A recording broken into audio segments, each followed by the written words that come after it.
सभी दर्शकों को सादर प्रणाम। मैं पंडित कृष्ण कुमार शर्मा ज्योतिषी आज फिर महोदया के प्रश्नों का उत्तर देने के लिए उपस्थित हुआ हूँ। प्रणाम गुरुजी। आयुष्मती भव, कल्याण हो। आपके याद कौन से प्रश्न लेकर के आई हैं? कृपया प्रश्न पूछें। जी, अश्विनी नक्षत्र हमने पिछले 3 पार्ट्स में बहुत कुछ इसके बारे में सीखा गुरुजी से। आज हम कुछ और प्रश्न लेके आए हैं जो हम चाहते कि गुरुजी उस पर प्रकाश डालें। सबसे पहला प्रश्न गुरुजी मेरा ये है कि जैसे हमने तिथि और वार के बारे में आपसे डिटेलिंग में शुरुआत में पूछी हुई है दूसरे वीडियो में, लेकिन अश्विनी नक्षत्र में स्पेसिफिकली मैं जानना चाहती हूँ कि क्या इसका भी कोई तिथि और महीना होता है? हाँ, ओके। तिथि और महीना होता है। अच्छा। ऐसा हमारे शास्त्रों में माना गया है कि अश्विनी नक्षत्र आरंभ का नक्षत्र है। अच्छा। 27 नक्षत्र में अश्विनी नक्षत्र पहला नक्षत्र है। अच्छा। तो शुक्ल पक्ष की प्रतिपदा को यह अश्विनी नक्षत्र की तिथि मानी गई है, क्योंकि कृष्ण पक्ष की प्रतिपदा में तो बहुत ज़्यादा दिखाई देता रहता है चंद्रमा, लेकिन जो शुरुआत है शुक्ल पक्ष की प्रतिपदा को अश्विनी नक्षत्र का यह तिथि मानी गई है। अच्छा, मतलब पहली तिथि। हाँ, शुक्ल पक्ष की। अच्छा, शुक्ल कृष्ण पक्ष की नहीं। अच्छा, वो कृष्ण पक्ष की नहीं, शुक्ल पक्ष की तिथि। Okay okay. और आपका अगला प्रश्न है, क्या इसका कोई महीना भी होता है? जी। हाँ, इसका महीना होता है। उसको कहते हैं अश्विन मास। अच्छा। चैत्र, बैसाख, ज्येष्ठ, आषाढ़, श्रावण, भाद्रपद, आश्विन, जिसको कहीं कहीं क्वार का भी महीना बोलते हैं। अच्छा, हमारा जो हिंदू कैलेंडर। हाँ, हिंदू कैलेंडर में कहीं कहीं इसको क्वार का महीना भी बोलते हैं। यह अश्विनी नक्षत्र का महीना है। ओके। उसमें शुरुआत में 15 दिन श्राद्ध पक्ष रहता है। अच्छा। और 15 दिन के बाद देवी माँ की स्थापना होती है और पूजा होती है। उसी महीने में विजयदशमी भी आती है। अच्छा। दशमी के दिन 10 दिन देवी माँ की पूजा होती है, फिर पारण होता है और उसी समय भगवान रामचंद्र जी, ऐसा माना जाता है कि लंका पर विजय भी प्राप्त किए थे। अच्छा। और विजयदशमी उस दिन मनाई जाती है। इस प्रकार से हमारा अश्विन मास अश्विन नक्षत्र का महीना है। अच्छा। अगला आपका क्या प्रश्न है? अगला मेरा प्रश्न है गुरुजी, क्या मूल नक्षत्र का अश्विनी नक्षत्र में कोई कनेक्शन है? हाँ, कनेक्शन है।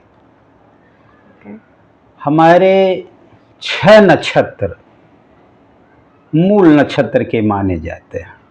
अच्छा। जिसमें कि अश्विनी, अश्लेषा, मघा, ज्येष्ठा और मूल। अच्छा। ये 6 नक्षत्र मूल नक्षत्र के हैं। इसके बारे में मैं अलग से वीडियो बनाऊंगा, क्योंकि ये बड़ा चैप्टर है। क्योंकि अश्विनी नक्षत्र से रिलेटेड है, इसलिए मैं बता दे रहा हूँ कि यह मूल नक्षत्र में आता है, गंड मूल में आता है। अच्छा। जो जातक या जातिका, माने लड़का या लड़की, अश्विनी नक्षत्र में पैदा होते हैं, प्रथम और द्वितीय चरण में पैदा होते हैं, वो गंड मूल के अंतर्गत आते हैं। अच्छा, स्पेसिफिकली अश्विनी नक्षत्र। हाँ, अश्विनी नक्षत्र के जो पहले और दूसरे चरण में पैदा होते हैं, उनका प्रभाव हानिकारक होता है। वो पिता के लिए कष्टदायी होता है। अच्छा। लेकिन जो तीसरे और चौथे चरण में जो बच्चे पैदा होते हैं, वो साधारण मूल के अंतर्गत आते हैं, वो उतना कष्टकारी नहीं होता। तो जब कोई अश्विनी नक्षत्र में पैदा होता है तो उसको मूल की शांति कराई जाती है। अच्छा। तो जब 27 दिन बीत जाता है फिर से वही नक्षत्र आता है, जैसे अश्विनी नक्षत्र में आज पैदा हुआ जी। तो फिर 1 महीने के बाद या 27 दिन के बाद वो फिर नक्षत्र आएगा। अच्छा। तो उसी नक्षत्र में मूल की शांति होती है। अच्छा। तो आदमी दुष्प्रभावों से उससे बच जाता है। अच्छा। तो इस प्रकार से हम जाने कि हम मूल नक्षत्र में भी आता है। अगला आपका क्या प्रश्न है? ठीक है, हमने अश्विनी नक्षत्र के बारे में बहुत कुछ जान लिया। अब ऑब्वियसली हमारे दर्शक भी जानना चाहते होंगे कि अगर वो अश्विनी नक्षत्र के हैं तो उन्हें क्या करना चाहिए और क्या नहीं करना चाहिए, तो उस पर थोड़ा प्रकाश डालिए। बहुत सही प्रश्न है। वो क्या उनका विहित कार्य है और क्या निषिद्ध कार्य है, क्या करें क्या ना करें, क्या न करें। पहली बात तो जानिए क्या करें, क्या विहित कार्य है उनका। अश्विनी नक्षत्र वाले, चूंकि अश्विनी नक्षत्र बहुत फास्ट काम करता है, इसलिए कोई भी फास्ट काम हम करें। ओके। जैसे घुड़सवारी है, रनिंग है, खेल कूद है, प्रारंभ होने के नाते हम कोई भी चीज शुरू कर सकते हैं। जैसे भूमि पूजन है, बिल्डिंग का निर्माण है। अच्छा। हम अपने पढ़ाई लिखाई का स्कूल में प्रवेश ले सकते हैं। ओके। और हम क्या किसी चीज की शुरुआत जहां से होती है, हम बीज बपन कर सकते हैं, बीज बोना कर सकते हैं और वो अपने गृह का प्रवेश कर सकते हैं। इस प्रकार से एक कार्य है। दूसरा कार्य, चूंकि इसका अश्विनी कुमार हैं इसके देवता जी, तो अश्विनी कुमार होने के कारण ये घोड़े से रिलेटेड है जी। तो हम घोड़े रेस में भाग ले सकते हैं, घोड़े का संचालन कर सकते हैं, घोड़े का पालन कर सकते हैं। अच्छा। इस प्रकार से घोड़े से भी संबंधित हम इसमें कार्य करें तो हम अच्छे होंगे।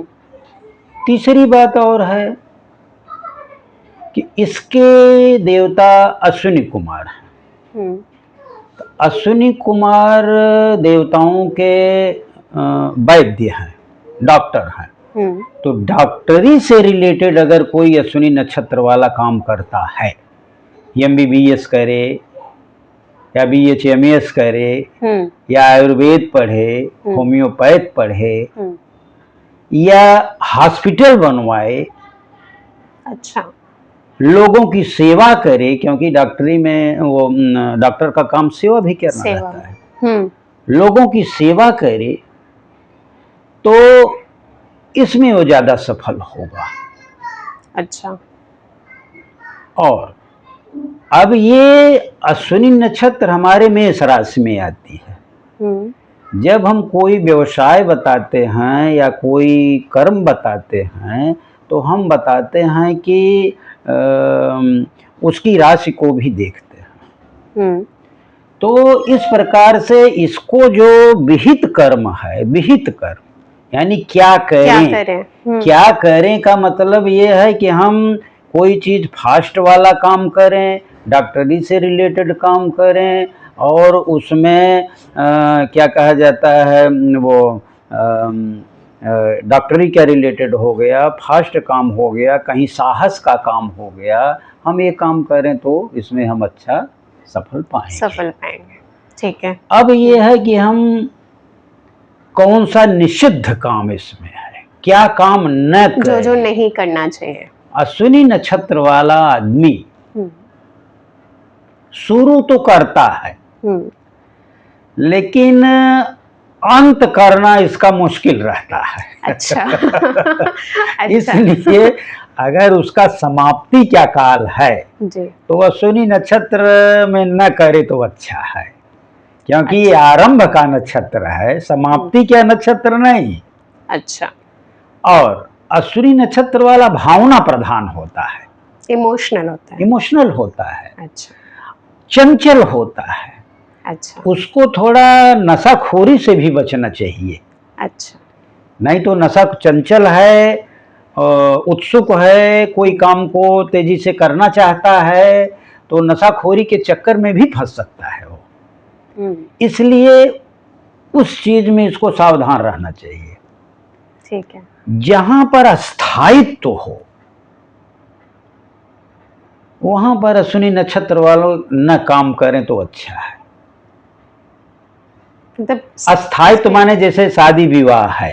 अच्छा। वो अस्थायित्व है कि भाई ये 50-60 साल चलने वाला है। अच्छा। 20 साल में शादी होगी तो मान लिए अगर वो 80 साल जिया तो 60 साल चलेगा जी।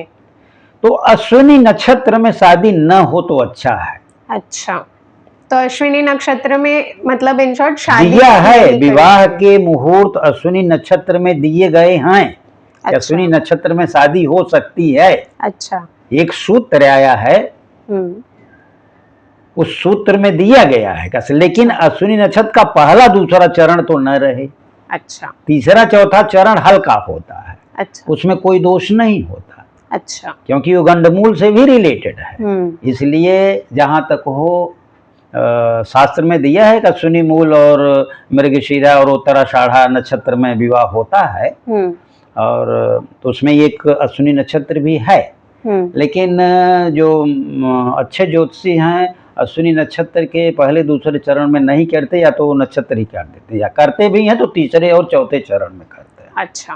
तो इसलिए जहां अस्थायित्व की बात हो, हमें अस्थाई काम करना है, भागम भाग वाला काम तो करो, लेकिन अस्थायित्व वाला काम अश्विनी नक्षत्र वालों के लिए निषिद्ध है। अच्छा। अब अगला आपका क्या है प्रश्न है? मेरा आखिरी प्रश्न है आपके लिए कि अश्विनी नक्षत्र वालों को व्यवसाय किस प्रकार का चुनना चाहिए? हाँ, अभी मैंने विहित कार्य में कुछ संदेश दिया था जी। लेकिन व्यवसाय का जहां तक प्रश्न है, लोग ज्योतिषी से पूछते हैं जी कि मेरा लड़का क्या काम करे तो अच्छा रहेगा, या ये क्या काम कर सकता है, बिजनेस कर सकता है कि नौकरी कर सकता है। तो पहली बात तो ये जान लीजिए कि अश्विनी नक्षत्र वैश्य है। अच्छा।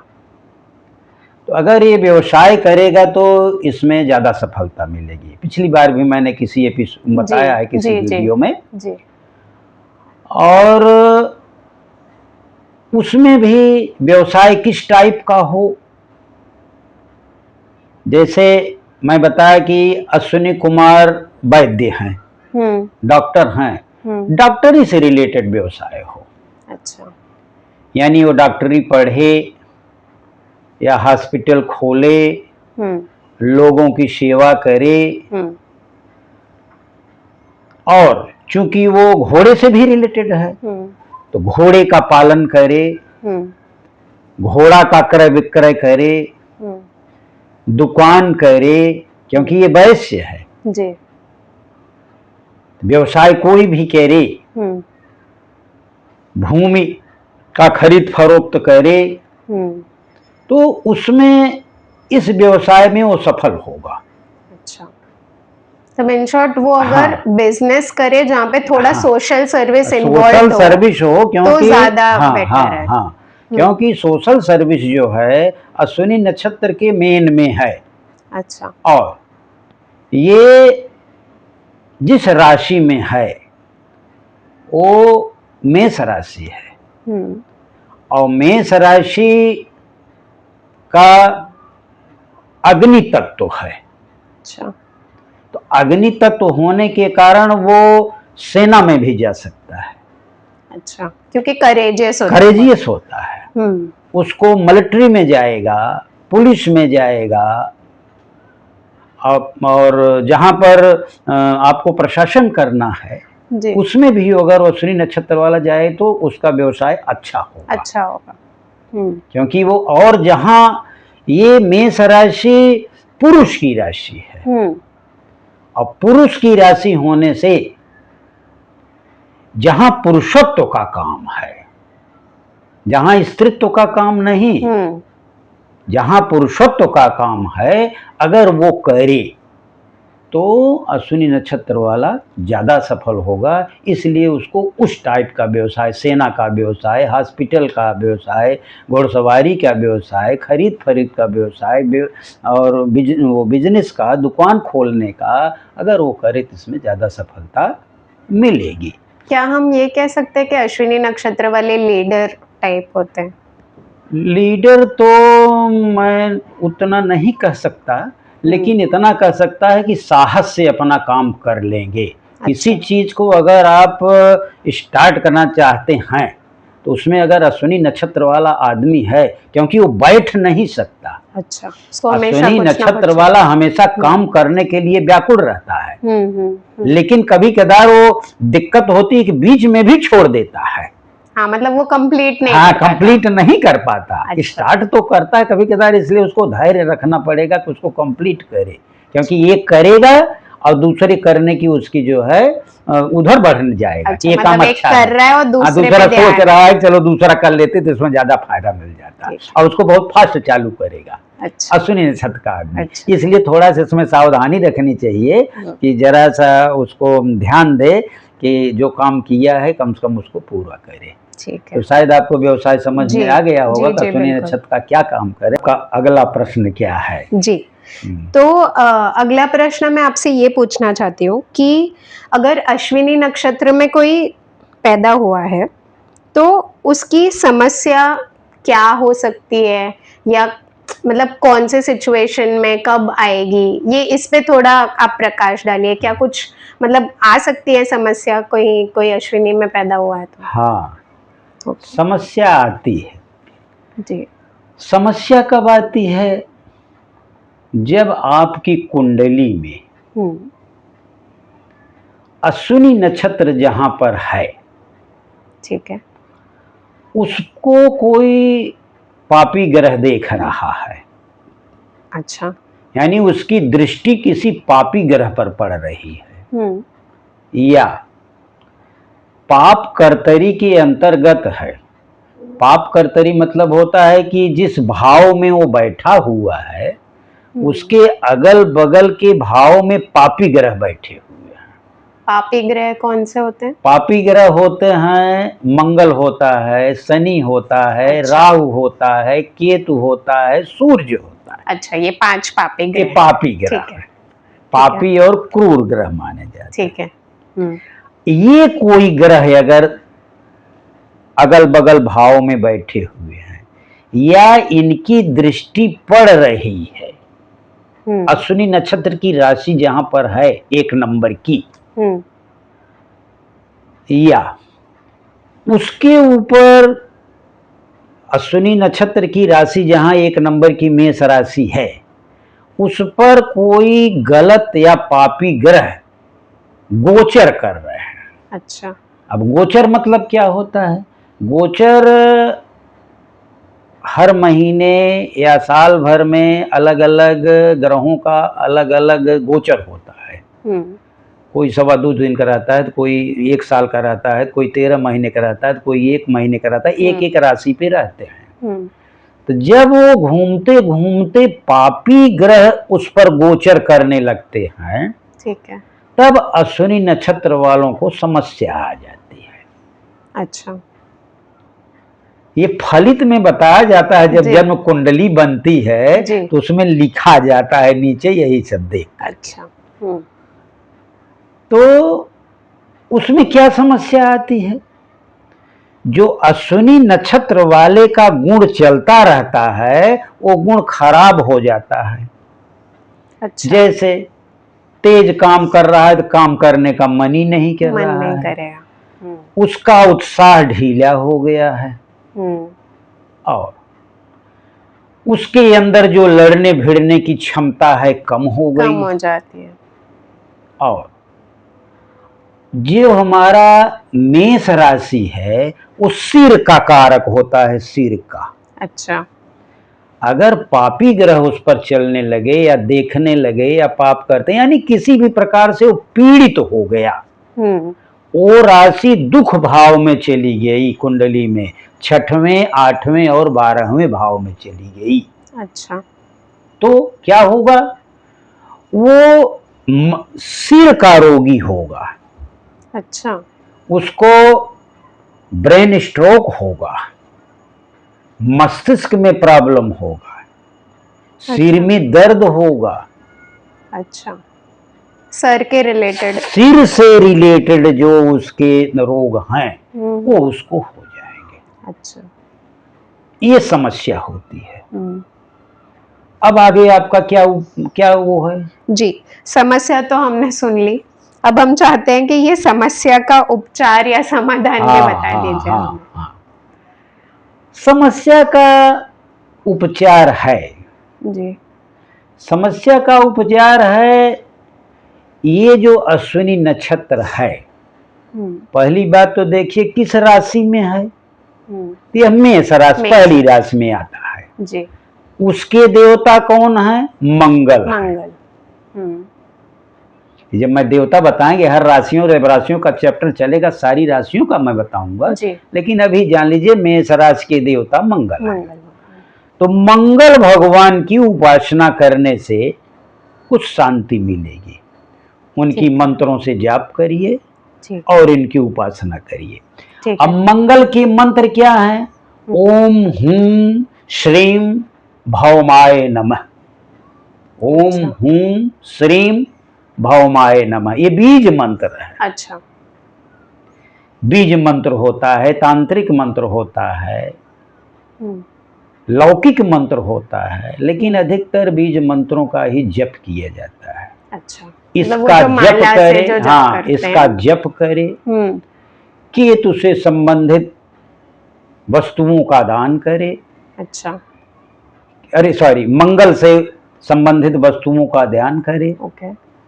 मंगल से संबंधित हनुमान जी हैं, हनुमान जी की पूजा करे। ठीक है। सुंदर कांड का पाठ करे। अच्छा, तो इस प्रकार से मंगल भगवान खुश अगर होंगे तो हमारे उस अश्विनी नक्षत्र के कुप्रभावों से दूर करेंगे। नंबर 1। ठीक है। दूसरा यह केतु ग्रह इसके स्वामी ग्रह हैं।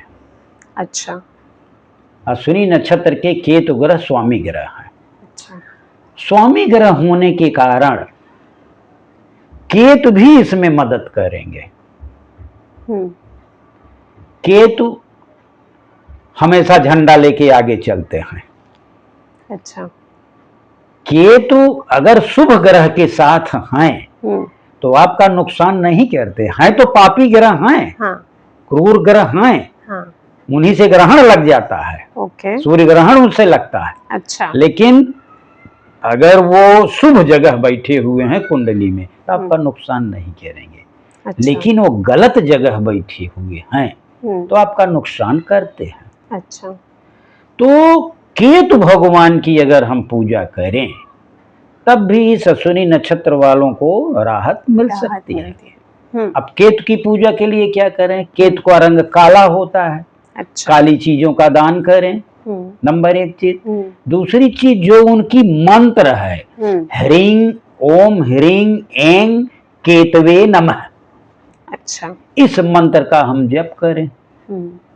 इसके बाद हवन करें, पूजा पाठ करें। उसकी प्रक्रिया है, ये तो मैं जनरल आपको बता दे रहा हूँ किस टाइप से पूजा पाठ करें। उसका एक वीडियो सेपरेट होगा। अच्छा, तब वो मालूम पड़ेगा। लेकिन जान लीजिए कि उसके पूजा पाठ करने से भी आपको ये अश्विनी नक्षत्र वाले के ऊपर जो कुप्रभाव है राहत मिलेगी। ठीक है। तीसरा, इसके बचने के उपाय क्या हैं? अश्विनी नक्षत्र के देवता खुद अश्विनी कुमार हैं।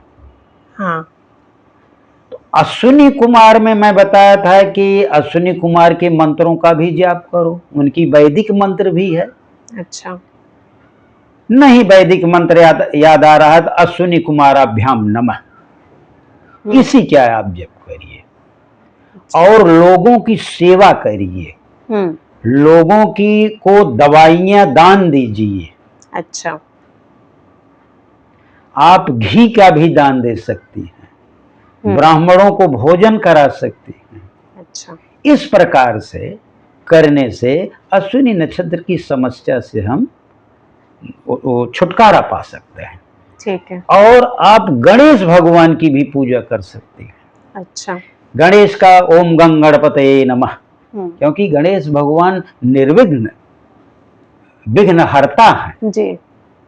निर्विघ्न कारक हैं, विघ्न हरता हैं। तो कोई भी समस्या आती है तो भी हमारी समस्या का हल करते हैं। तो यही इसका उपचार है। और ऐसा करके हम अश्विनी नक्षत्र के ऊपर जो समस्या आती है हम उसका समाधान कर सकते हैं। और आपके कोई प्रश्न? जी नहीं, आज आई थिंक फाइनली हमने अश्विनी नक्षत्र को कंप्लीट समझा है कि एक्चुअल में क्या होता है, क्यों होता है, क्या क्या समस्या लोग झेल सकते हैं, क्या उसके समाधान है, कौन उनके भगवान होते हैं। इतना विस्तृत में मैंने आज तक कभी भी किसी के भी मुख से नहीं, इतनी अच्छा इन्फॉर्मेशन मुझे कहीं से भी नहीं मिला, इतना अच्छा नॉलेज मुझे कहीं से नहीं मिला। आज एटलीस्ट मैं ये कह सकती हूँ कि अश्विनी नक्षत्र के बारे में मैं थोड़ा जानती हूँ, आप और भी बहुत कुछ जानते होंगे। धन्यवाद आपको। मैं बहुत आज आपको बहुत बहुत धन्यवाद। आप आती रहें जी। और जितना भी आप प्रश्न पूछेंगी जी, अभी तो मान लो नक्षत्र से संबंधित आप प्रश्न पूछ रही हैं जी। 27 नक्षत्र हैं जी। तो आप जितना चाहेंगी उस ढंग की हम व्याख्या आपको करेंगे, जिससे आप भी समझ लें, आपकी ज्ञान की पिपासा शांत हो और हमारे दर्शक भी जो देख रहे हैं वो भी हमारे शास्त्रों को समझ सकें। बस इसी के साथ हम अपनी वाणी को विराम देता हूँ। आप लोगों को बहुत बहुत धन्यवाद एवं आभार।